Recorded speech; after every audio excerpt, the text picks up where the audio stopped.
very warm welcome to each and every one of you who've chosen to join me today.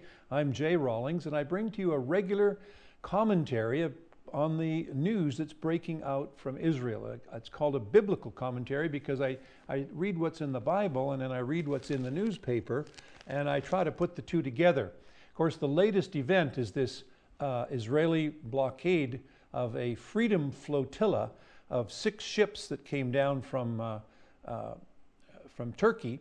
What is this all about and what's going on?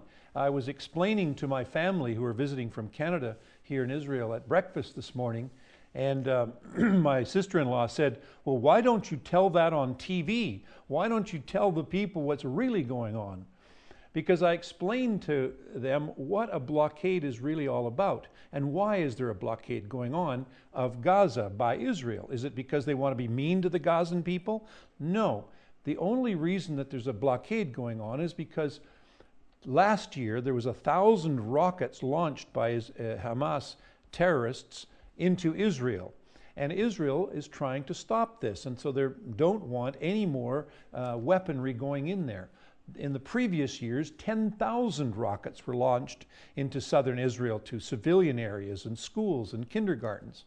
And so Israel has had to take a very firm position on not allowing arms to be smuggled in to Gaza to be used against her innocent civilians.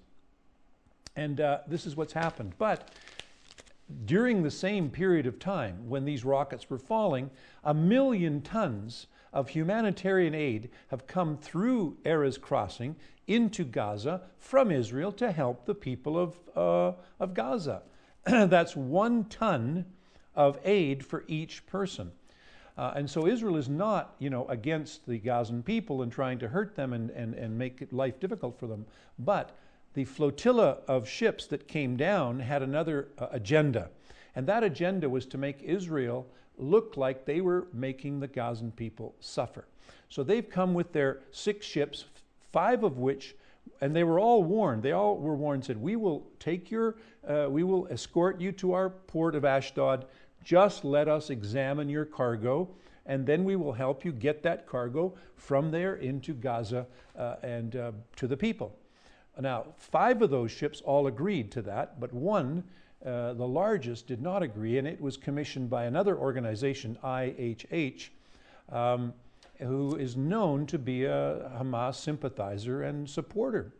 Well, anyway, they were out, and you know what happened. The Israeli soldiers came by helicopter, tried to come in to see what was on board that ship, and then the scuffle broke out, and sadly, 10 of the activists were killed, and 8 Israeli soldiers, 3 of whom were seriously injured in the scuffle.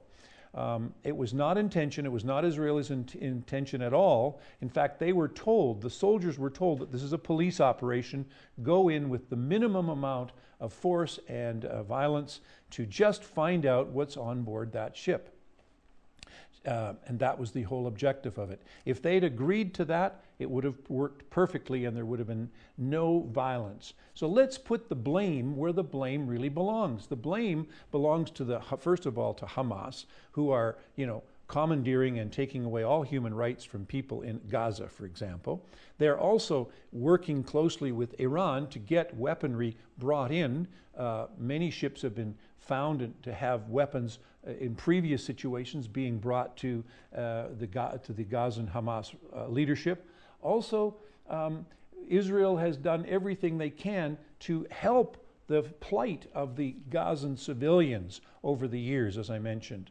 And so this scuffle is not just over a ship trying to get into Israel or into Gaza. It's actually designed to make Israel look bad and to try to make the Hamas regime have some sort of credibility. But the opposite has actually happened. And now here's what the Bible says in this matter.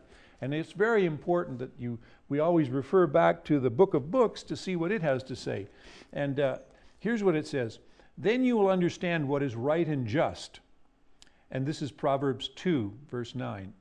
And fair, every good path, for wisdom will enter your heart, and knowledge will be pleasant to your soul, and discretion will protect you, and understanding will guard you.